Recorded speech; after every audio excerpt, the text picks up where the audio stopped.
pledge allegiance to the flag of the United States of America and to the republic for which it stands, one nation, under God, indivisible, with liberty and justice for all. All right, welcome back everybody. We are going to start with our program review, and we're going to welcome Ray from Teamworks.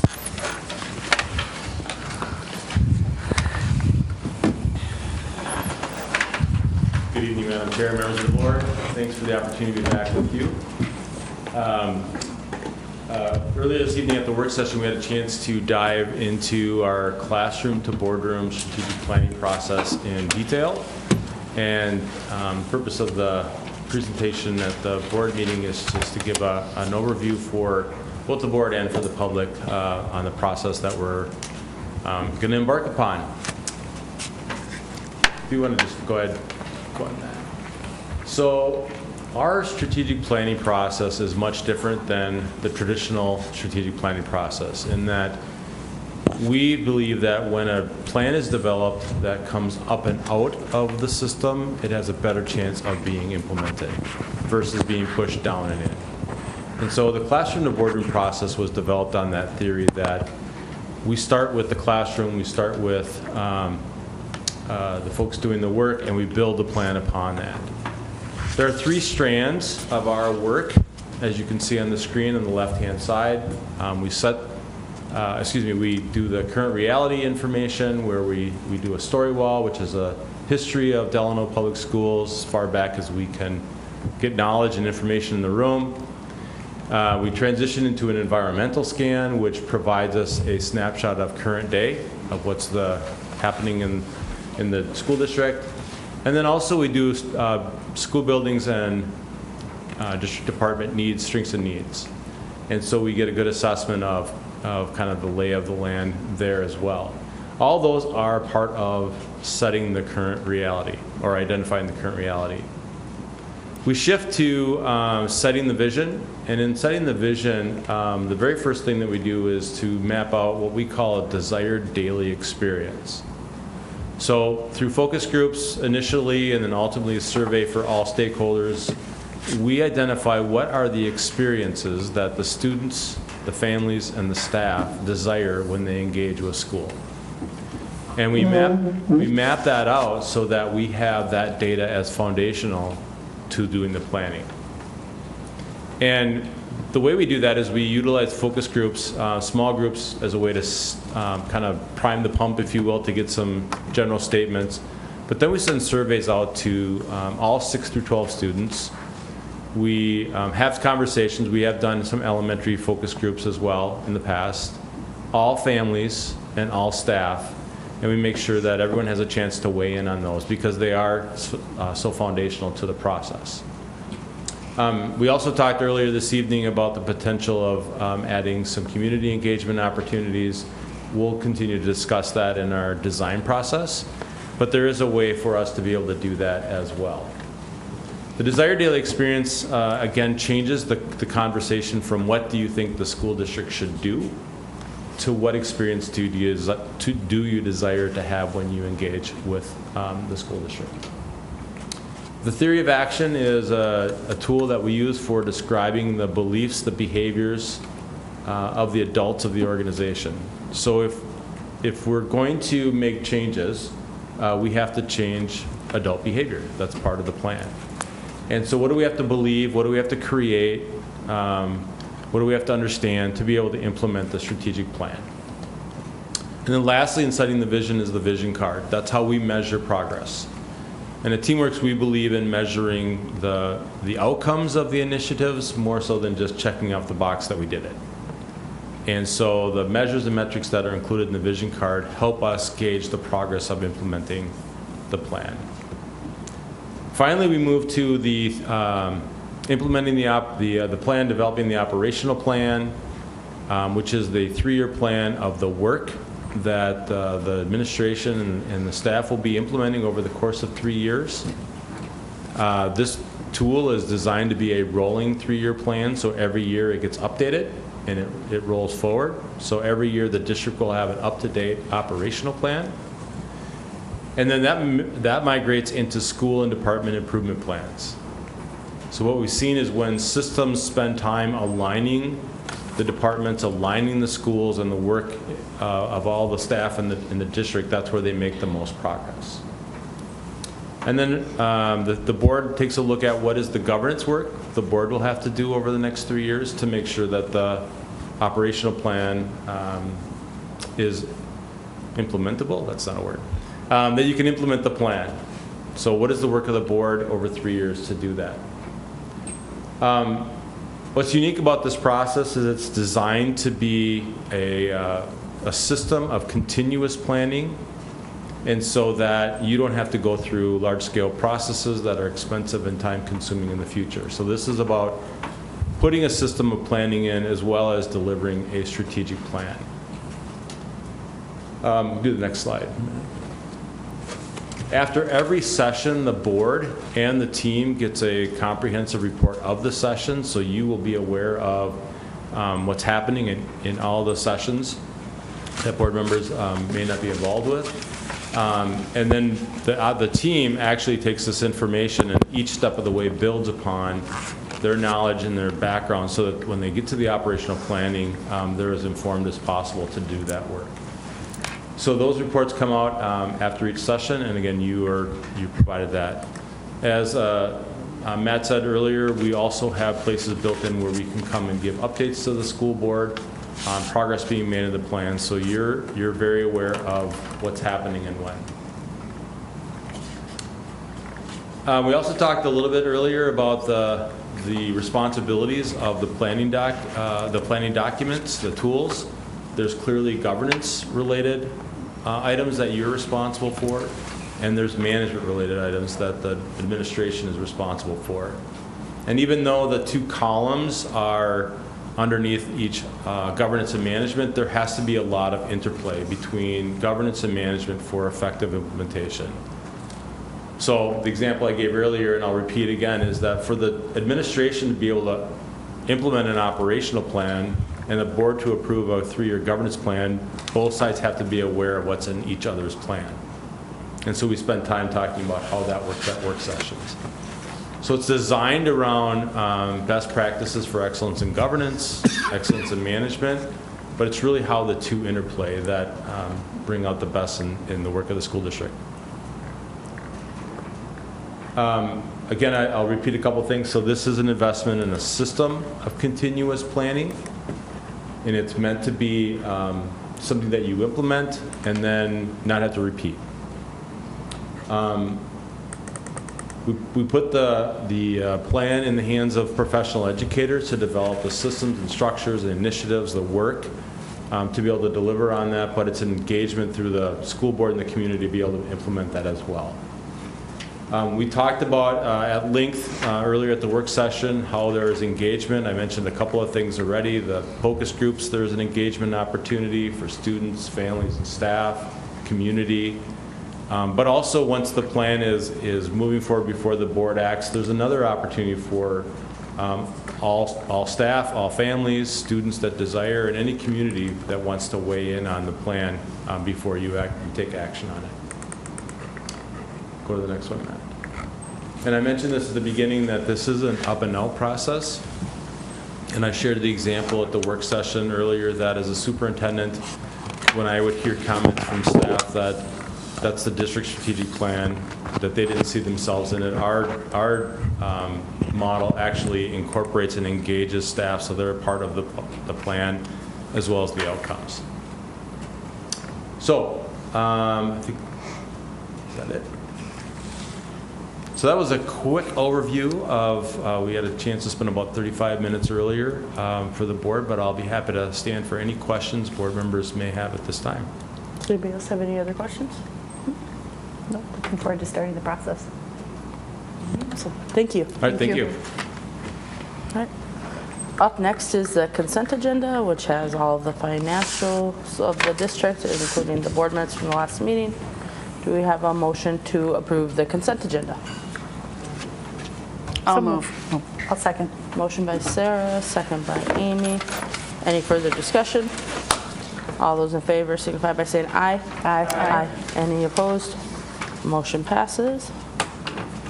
And moving on to, there's a lot of resolution for the acceptance of gifts. And gotta get up there. There we go. Whereas Target has donated $22 for Delano Elementary, Delano Basketball Association $1,033.75 for reimbursement for scrimmages and supplies.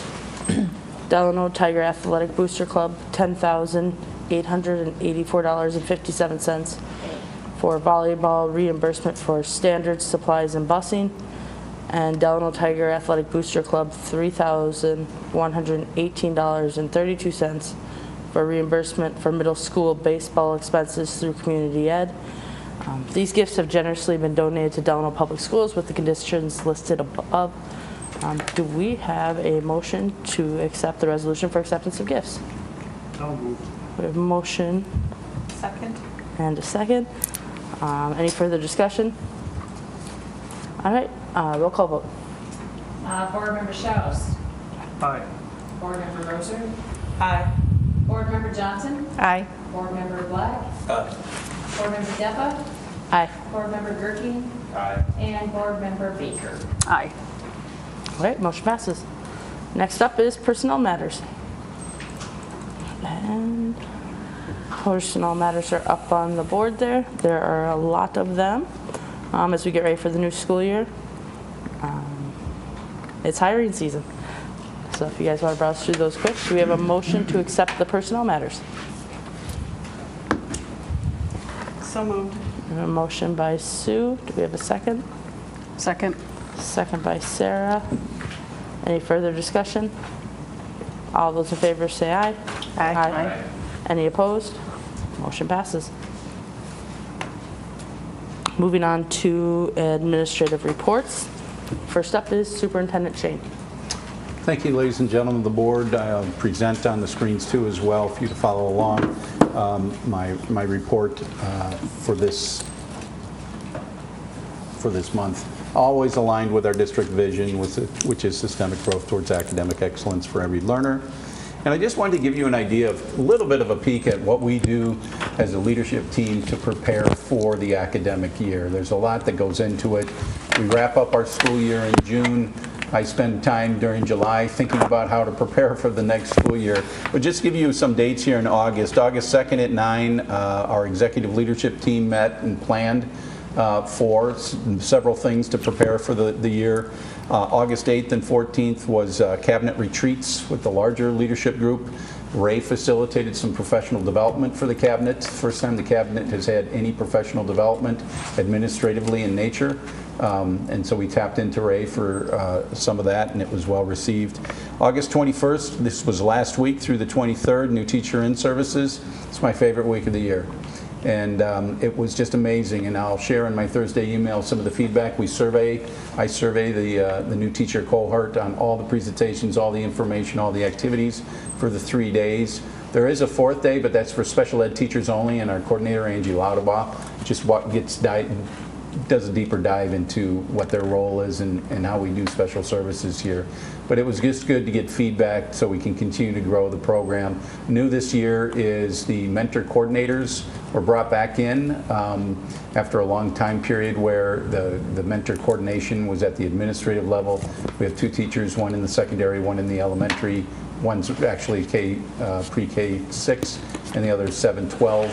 And the very first day of the week in the afternoon, they are matched up with their mentors and they do some coordination exercises. So we're very excited to see how that goes. Obviously, this week starts all staff, all our teachers, and our paras report back to school. One day, the paras report back for in-services on the 30th. And again, I sent out an invite. I would welcome any board member that can make the address that I'll have. It's just a 30-minute address Thursday morning from 8 to 8:30. Come for a little breakfast at 7:15, and then we'll be in the PAC, and that's we'll get as many employee groups as we possibly can. I'm doing a separate presentation to the paraprofessionals on the Wednesday the 30th just because we have them just for one day. Also, just again, a little bit, this is going to be updated a little bit more on the timeline of the strategic planning process. I stated by the end of December 2024, when I looked at a more comprehensive piece of what Ray was doing, we're probably going to do this. I was always envisioning this to be the 25-30 time period, 2025 to 2030, with that repeating 3-year plan process. So that's going to be updated a little bit more. But it is an 8-step process. Ray breaks it down into 3 major categories, and it is a 3-year management plan and a 3-year governance plan, which is the evidence of our strategic roadmap. And you've gotten a lot of information from Ray this evening. He also presented there as well. I also want to make sure that I do follow up just on those 5 major components that Bobby has been working on, and she shared some information with you during the work session, and those 5 major components are those public relations, media relations, public engagement, crisis communication, internal communications. This, along with MTSS, are the 3 major boulders that we're working on. And it's going to be strong, long-range designing here, and meant to be aligned in all areas with the strategic plan, with the communications plan, with multiple tiers system of support, which is really the academic piece to best practices of instructional strategies. So we're very excited with refining these processes in place to give a clear roadmap and a clear vision of where we think we need to be. And those are the things that I would like to just update you on for this evening. Any questions for me? Any questions for Mr. Shane? All right. Thank you, Mr. Shane. All right. Up next is principals. We'll start with intermediate principal, Ms. Thompson.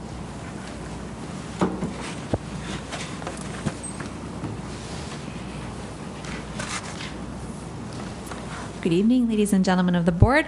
Thank you for having me this evening to share with you a little bit what's been going on at the intermediate school over the summer and as we start our new year. So I'll just back up a little bit into some of the preparations that we were doing in August. We did meet with our site-based team in August on the 10th, and the purpose of that meeting is always just to look at our strategic goal areas for the building, talk about what next steps we want to take, what that looks like in practice, so that we're ready to share that with the whole staff at our staff meeting. So I appreciate my site base coming in to work through a lot of details with us on that day.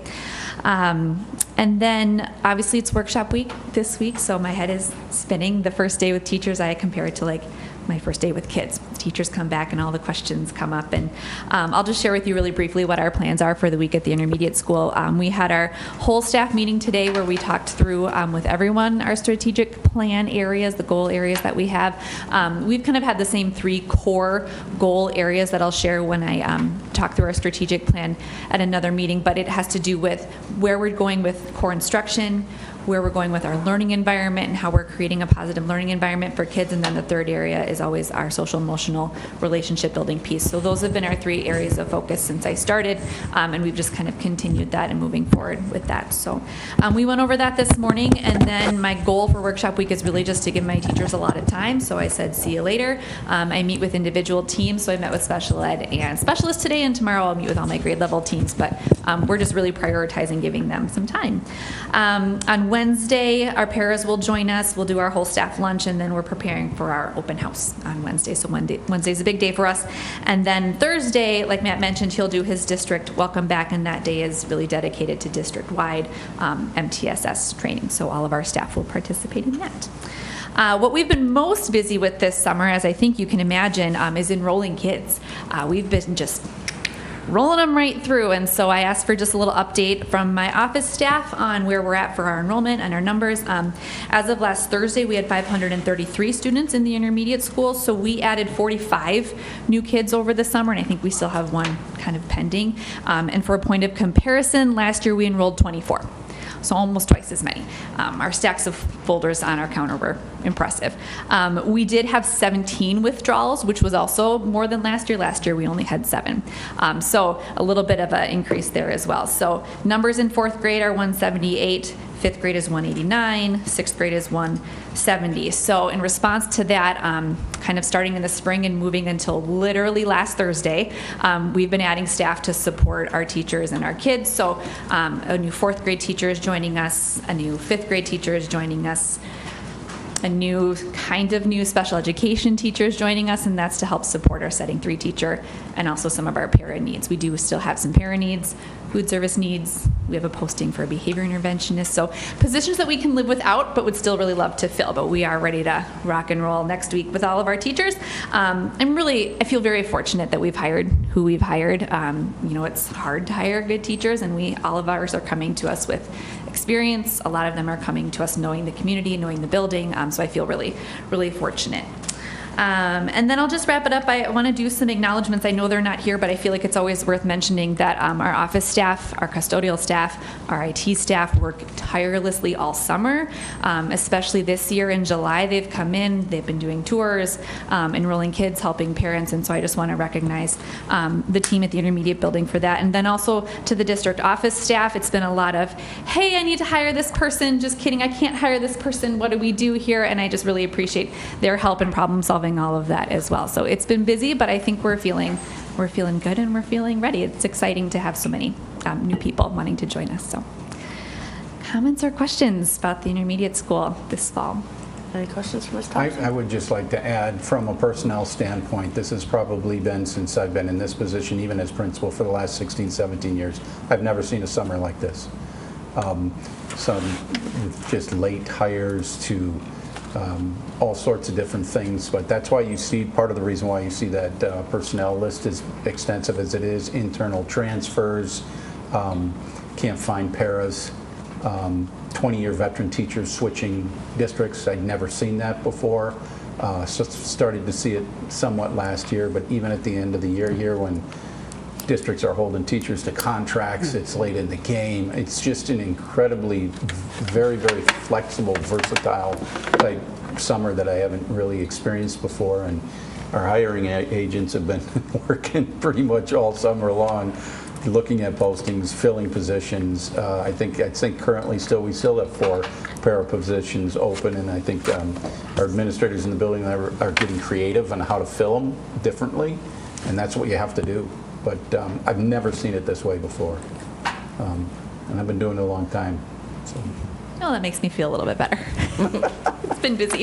It's been busy, Yeah. yes. Any other questions for Ms. Thompson? Thank you. Awesome, thank you. Thank you. Up next, Mr. Voigt, high school principal.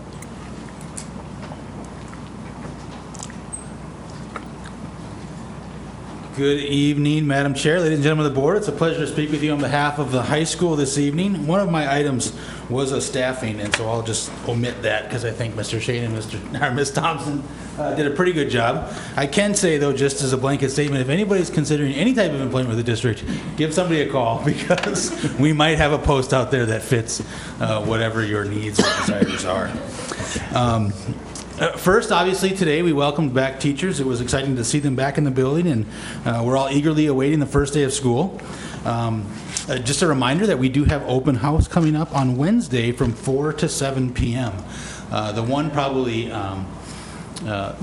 best news associated with open house is that we have a new Chromebook distribution procedure that I think many families will appreciate. So our students should go to their advisor to pick up their Chromebooks, and that's assuming that in the new student paperwork, or not the new student, but the student paperwork, they've indicated that yes, they intend to get a school-issued device. So all students and families, go to your advisor first, and hopefully your Chromebook is there, and if not, you can go to the tech support room, and that's also where you can purchase a Chromebook. So we do expect it to be a lot better, and not maybe as good as we will get eventually over time with this new system, but certainly better than in years past. Another event that's taking place at Open House is our new student parent orientation, which is at 5:30 p.m. in the Performing Arts Center. So obviously all of our incoming 7th graders and any other new students that's transferred into Delano High School, we encourage you to attend and hear more about what we have to offer, and more importantly, just how we are here to support their students. I generally tend not to overwhelm people with a bunch of information other than just reasserting that we're here to support you and here to help, and so don't be afraid to ask for help. So that's kind of the major takeaway. Just still come, though, even though I just gave you the major takeaway. 2 weeks ago, I had the fortune of working with our site-based leadership team to digest the results of our school climate survey from last spring. As Ms. Thompson indicated with her mention of the strategic plan, I'll give you much more thorough description of our work next month. But a big takeaway, to nobody's surprise, is that our hallways are the single biggest area of concern in terms of incidences of disrespect and things like that. Again, I think any educator could logically predict that that was the case. We had the conversation this morning that we need to collectively double down on our efforts to supervise the hallways. So that's just a little small tidbit of one of the things that we're doing. I can say that our site-based leadership team is reasserting our collective efforts to focus strictly on school climate and culture. So that's our number one goal. And we are relying on, of course, the other leadership teams across the district, whether that's the academic leadership team, our QComp partners, to sort of kind of direct and then facilitate the other academic initiatives. This year, our theme for the high school is following through. So I've provided numerous updates over the past couple of years about how we've been laying the foundation for an eventual MTSS implementation. So now that it's 23-24 school year and our district is embarking on the MTSS implementation, it's time for us to follow through on all of the things that we've been preparing with backwards design, curriculum mapping, working with and identifying potential interventions, and then new staffing models and those sorts of things. So following through is our theme for the year, and I'll be excited over the course of the year to provide updates on how that's going. And again, the staffing update has kind of been stolen, so I will stand for any questions that anybody has about the high school. Any questions for Mr. Voigt? Did you have as many students added as the other schools too? That is a good question. I did not pull the data as Ms. Thompson did. So we had a fair number, I don't think to the degree that, and it's a little easier for us to absorb new students than it is for, K-6. So it's not as alarming when we do get that influx of students. How are you feeling about the new schedule launch? Say that again? How are you feeling about the new schedule launch? Good question. Pretty good. Good. The one thing that I've noticed just at this stage of the school year, because obviously our counselors are working feverishly to get students' schedules full and those sorts of things. Anecdotally, at least, there doesn't appear to be any sort of significant difference in terms of our ability to fill classes and fill schedules.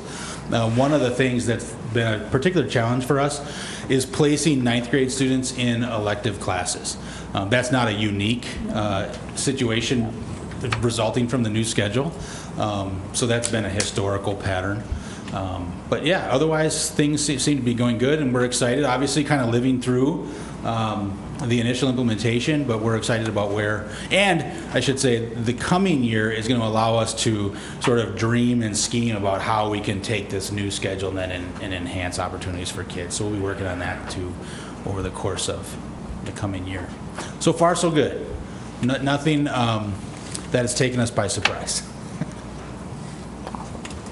All right, thank you, Mr. Voigt. Thank you. And up next is elementary principal, Ms. Schultz.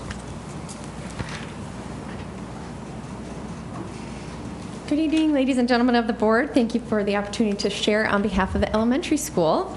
I'm going to bring you back just a little bit to July. I did not get a chance to share in June about summer school, so now that we wrapped that up, I just kind of wanted to highlight some of those things and what we're kind of looking at maybe changing or altering a little bit when we offer this upcoming summer. We had a decrease in the amount of students that we had this year in summer school. In 2022, we had 125 gen ed students, 55 ESY.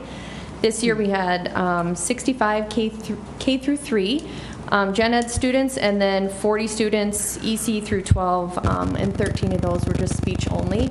So a couple of things when we look at a decrease like that are just sort of like, why, what else can we do? DIS didn't have any students that were part of our program the prior year when we were K-5, so that there was just not enough students that responded that they were going to be attending for the intermediate. And we also had a really strong one-on-one tutoring program that was offered through Community Ed at a reduced rate for families. And I'm most research would agree with one-on-one, an hour session is going to give you a lot more intense instruction on kind of increasing those needs that some of our students have. So some of our families opted for the tutoring option instead of the in-class option. And then it's difficult to staff summer school. We usually have our set kind of teachers that have done it over the course of the last few years, and that's part of their summer schedule. They like to do that, but when we need more teachers, we are not always able to secure those. So part of it is staffing. Some of the highlights that did go well, we did have building subs this year for teachers and paras throughout the summer. So when our teachers needed to be gone or we were short subs, we had somebody in the building. So that was really helpful. Lindsay Westfall is also completing her admin internship, and she was a great help during summer school this year. We use some measures of success with our reading and math pre and post assessments, and we continually have mixed results there. So that's another sort of frame of reference to think, how can we do things differently? Part of that, what we've sort of seen is attendance. Sometimes we only have kids that are there for 7 days. They're on vacations, they're in activities, and that's, part of what summer is about too. So, but when they're not there, we're not going to get them caught up or, get that many touches on reading and math. The makeup of classes, even though we have 12 to 15 kids, is still very, very wide. So that makes it difficult for a teacher to kind of meet all those needs when we have kids that are just on the bubble and then some that are really, really still struggling. So kind of thinking about how to support that so we can continually get those better results, but I think we have to kind of back up a little bit to think about what is our intention for a summer school. Are we maintaining and providing routines, which is important for a lot of kids, or do we want to try to close that achievement gap? So I think sort of doing some analysis on that, and then what are our resources that we can help support. If the delivery model is really effective at that tutoring kind of one-on-one, is there a way to structure summer school where we can increase the frequency of servicing kids but not have it be such a long chunk of time, or where they're just coming for that little portion and they can still do their activities and we can still really work hard on narrowing the focus of what they're learning and what their gaps are skill-wise. So more to come on that. I think we're going to look at a few different options next year and see what we can do with the schedule, but it was great to have them there. We have great summer school staff. Our custodians are always willing to help and take care of and clean up after all the kids that are there. So it was a good year. We just had a decrease, so we're kind of rethinking some things. Like Mr. Voigt and Ms. Thompson, we had a site-based planning day in August, and we're kind of looking at things from a less is more lens this year. When Mr. Shane was kind of talking about the work plans, that was typically what was driving a lot of our goal setting, and we felt like we were really setting a lot of goals and action steps, but it was hard to follow. Were we actually meeting those? So we kind of put those work plans aside. They still exist, but we really just talked about what do we want for our elementary school? What are the goals that we can see ourselves meeting, and how are we going to accomplish those? So looking at what's actionable and what's attainable. And we came up with kind of 3 big ones. MTSS with the effective Tier 1 literacy practices. Now that we have had a large group of teachers finish up letters, we want to get really serious about what are the specific strategies that are really working for kids in reading. The other one is our math interventions. I think I shared with you a little bit last spring that our math, we have pretty good scores in math, but yet we have a little bit of a gap with our math interventions. So we're going to really look at those and see where we can make up some gains there. And then supporting students and staff with new behaviors and mental health that is continually changing, and also supporting our staff with that too, because we're seeing new behaviors and new needs in students, but that's also then new for staff. So we have to figure out how to make sure that we're supporting the staff so they can support the students. So we're going to focus on those areas. I do have a quick enrollment update for you. We had 43 new students enroll, and we had 2 more over the weekend, so that is continuing. I think Wendy is getting a little like, okay, is that going to just shut off for a little bit? But she is doing a phenomenal job as she's enrolling, and then we have a new office staff person there too, so she's trying to mentor and train that person while she's learning all the Skyward side of things. So she spent a lot of time with Debbie today, so we're grateful that Debbie's still helping out and coming up to help Wendy work on that stuff. But we currently have 8 sections of kindergarten at 170 kids, 8 sections of first grade with 184, 8 sections of second grade with 186, and 7 sections of third grade at 173. These are all approximate because we had a few more over the weekend. Last year we started at 682 students. This year we're starting at 713. So there was a 23 student loss, so to speak. So we had 43 start, 23 that did not return, net gain of 20-ish. And then our first day of workshop was today. We have 11 new staff at our building, which is a lot for the elementary. We are short 1 para, otherwise we are fully staffed. So that has been a gift over the last week. We were able to find and secure some staff.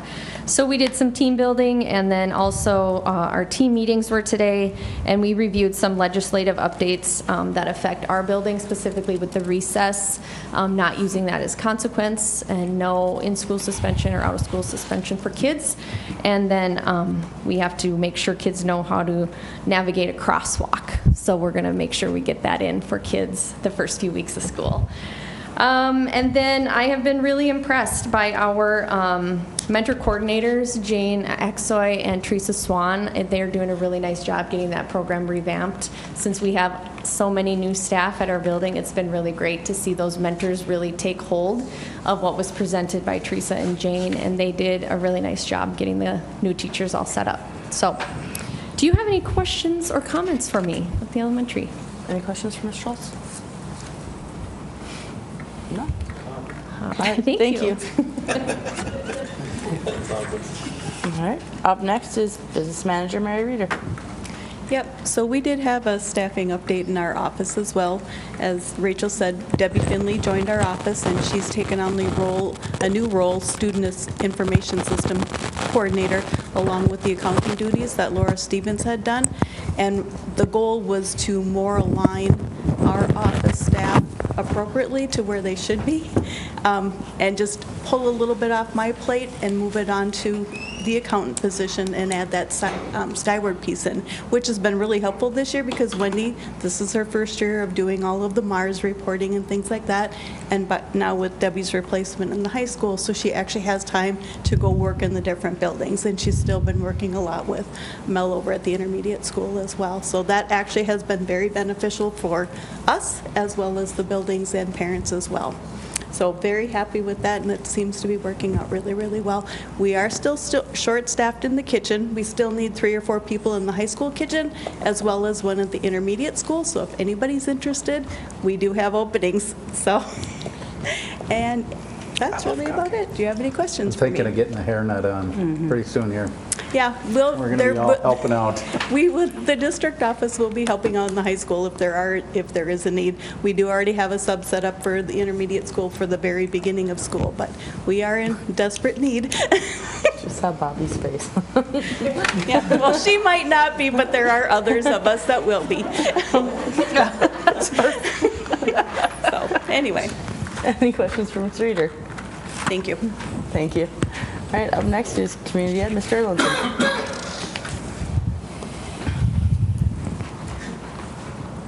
Good evening, ladies and gentlemen of the board. Thanks for having me here to talk about community ed activities.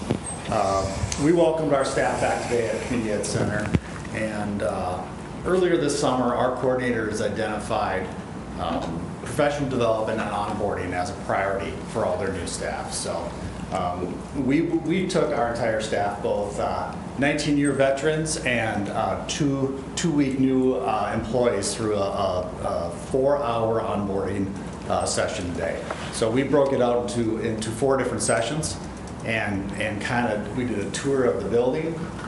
We've had a lot of changes on how we use that space, and we walked even returning veteran teachers and staff through the building to kind of relay out expectations on how some of those common spaces are used.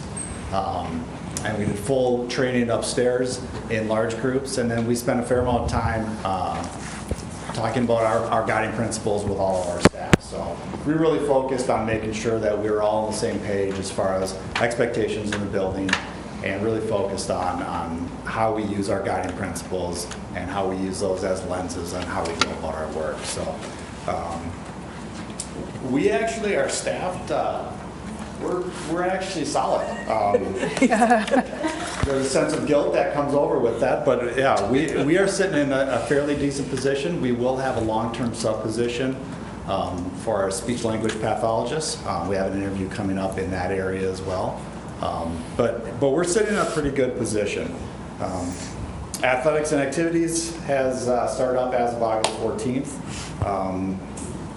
Through 7th through 12, we have 475 athletes participating in sports. So in the fall for boys, it's cross-country, football, and soccer. And for girls, it's cross-country, soccer, swim and dive, tennis, volleyball, and cheer. Couple ones to note on that is our volleyball numbers. We're at about 90 players, grades 7 through 12. It's a good problem to have. It's a problem that comes up when you have coaches that do really well and their success, and there's challenges that come with that. Obviously, we're a smaller school that is going to play 5 levels, and we're doing our best to make sure that we can find other schools that can match up, or at least have their 9th grade or C-level team maybe play back-to-back games for us. So it's a good problem to have, a lot of kids that are interested. And the other number that I point out is that football, 9th through 12, we're sitting at 78, and at that 7th and 8th grade level, we have 65. So 143 kids playing football in grades 7 through 12, which is also a big number, and it's good to see those numbers climbing over last year, and hopefully those are moving in the right direction. At the preschool level, we are going to have 7 sections of preschool again this year, so we're over 130 students in preschool. In our ECFE programming, we have 40 plus offerings this fall, which is probably a 25 to 30% increase over last year.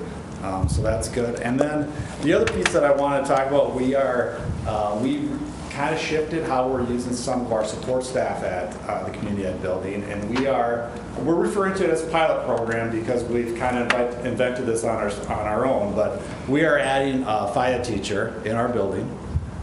So our teachers will have the ability to bring their classes down to our gym, and we're going to have a specialist that is going to work with them to have a little bit more structured activity when it comes to FIAD. This will also create some built-in prep time for our teachers.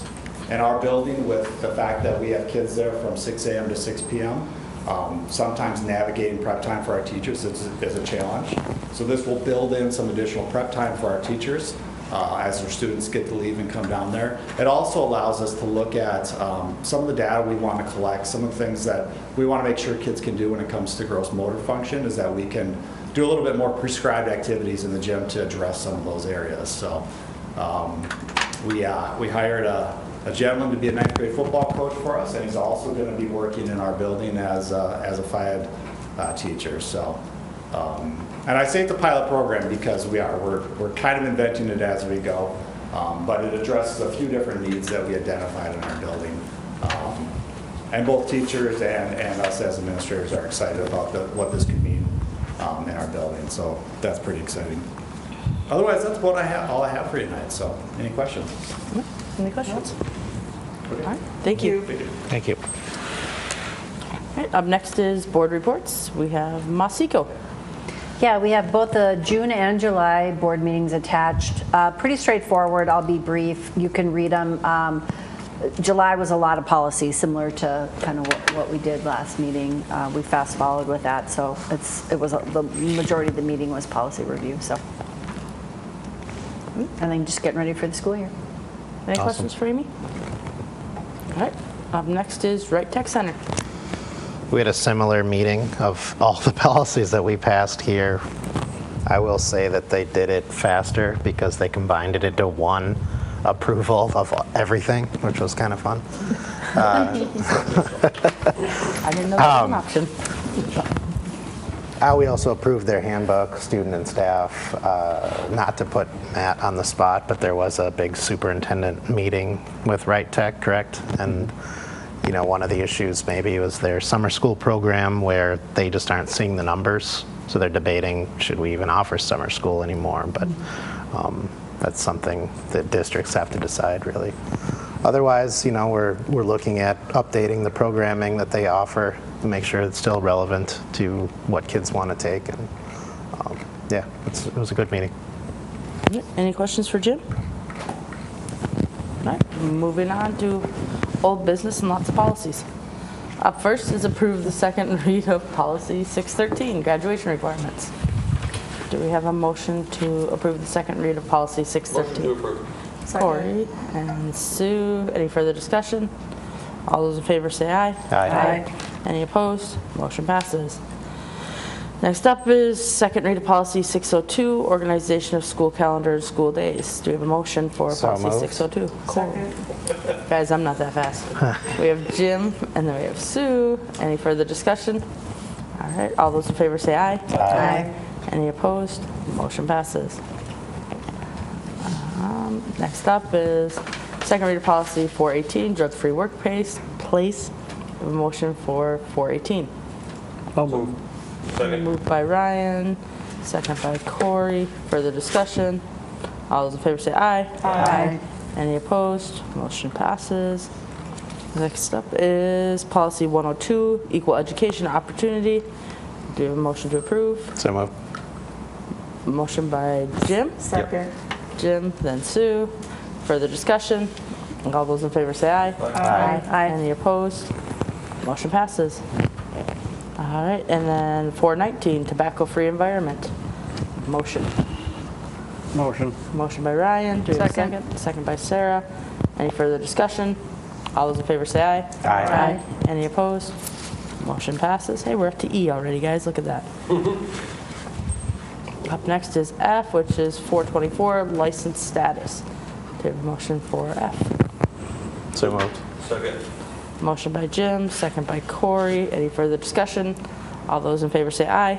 Aye. Any opposed? Motion passes. Second read of policy 506, student discipline. We have a motion. So moved. Motion by Sarah. Second. Second by Ryan. Any further discussion? All those in favor say aye. Aye. Any opposed? Motion passes. It's a lot faster than the other night. Up next is 507, corporal punishment and prone restraint. Motion by Corey. Do we have a second? Second by Jim. Any further discussion? All those in favor say aye. Aye. Any opposed? Motion passes. 513, student promotion, retention, and program design. Motion. Motion by Ryan. Second. Second by Sue. Any further discussion? All those in favor say aye. Aye. Any opposed? Motion passes. All right. There are a lot of these. 514, bullying prohibition policy. Do we have a motion? So moved. Motion by Amy. Second. Second by Jim. Jim. Any further discussion? All those in favor say aye. Aye. Any opposed? Motion passes. 532, use of peace officers at crisis teams to remove students with IEPs from school grounds. Do you have a motion? Motion. Motion by Sue. Second. Who wants a second? Sarah. Sarah. Any further discussion? All those in favor say aye. Aye. Aye. Any opposed? Motion passes. 620, credit for learning. I'll motion. Motion by Ryan. Second. Jim. You can have it. Sue. Second by Sarah. Sarah. Any further discussion? All those in favor say aye. Aye. Any opposed? Motion passes. New business. Wait, did I miss one? Nope. Okay, because I would hate to miss one. First up is approve the first and only read of policy 617, school district insurance of preparatory and high school standards. We discussed it in work session briefly. Do we have a motion to approve policy 617? Moved. Motion by Jim. Do we have a second? Second. Second by Sarah. Any further discussion? All those in favor say aye. Aye. Any opposed? Motion passes. And second of the one read policies is policy 427, workload limits for certain special education teachers. Do we also? So moved. Motion by Amy. Second. Second by Sue. Any further discussion? All those in favor say aye. Aye. Any opposed? Motion passes. Approve the first read of policy 524, internet acceptable use and safety policy. We went over that extensively in work session. Do you have a motion to approve the first read of 524? Moved. Moved by Jim. Second. Second by Ryan. Any further discussion? All those in favor say aye. Aye. Any opposed? Motion passes. And up next is approve the first read of policy 709, student transportation safety. A motion to approve that. We went over in work session as well. So moved. Sue and then Corey. Any further discussion? All those in favor say aye. Aye. Any opposed? Motion passes. And now Enlarge this list. Ooh. now there's a surplus property list that somebody's going to tell us about. Yep, so we've been gathering items that need to be declared surplus. Some of them are going to be recycled because they're just not worth anything or disposed of, but we do have some that are being sold and traded. So we're going to be selling 200 Chromebooks for $50 a piece, and they're going to have those available to the public if they want to come and pay for them. The IT is working that out. Then they're also trading 100 Chromebooks to Orono for 15 swivel cameras. I don't know which building is getting those or what they're using them for, but it was a request from teachers that we had so many Chromebooks purchased with the federal dollars all at one time. They're going to life cycle out to all at one time, and we're not going to be able to afford to replace. So we're starting to incrementally change. So now we're going to replace these new ones with newer ones. So then we're starting to get into a 5-year cycle, back where we need to be. Okay. And then a bunch of other little excess. There's some lacrosse jerseys, some hockey jerseys.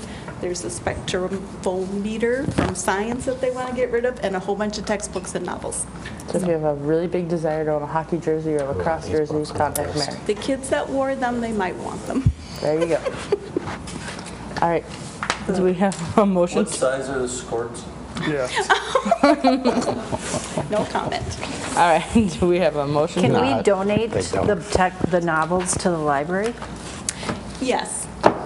Yes, no. And right now, we are not set up to do any type of donation of any materials to any media center until my senior media center specialist kind of goes through its process. So it'll be a little bit of a holding pattern there. Right, because these are the books that we've removed from the curriculum, The correct? classrooms, yes. Yeah. Oh, yeah. Yeah, these are classroom books that they're no longer using. So instead of just throwing them, can we give those to the library? We'll see Yes, if they're interested, yes. Yeah, okay. Yep. All right. Do we have a motion to approve the list of surplus property? So moved. Motion by Amy. Do we have a second? Second. Second by Sarah. Do we have any further discussion? All those in favor say aye. Aye. Any opposed? Motion passes. Up next is public comment. School patrons are given the opportunity to address the school board regarding items that are not on the agenda. All patrons will be asked to state their name and address for the record. While the board appreciates feedback from the public in this forum, school board members will not comment on or discuss topics brought up by speakers at this time. Nobody signed up online. Nobody signed up in person. With that, I will take a motion to adjourn. So moved. A motion by Jim. Do we have a second? Second. Second by Sue. All those in favor say aye. Aye. Any opposed, please no. We are adjourned.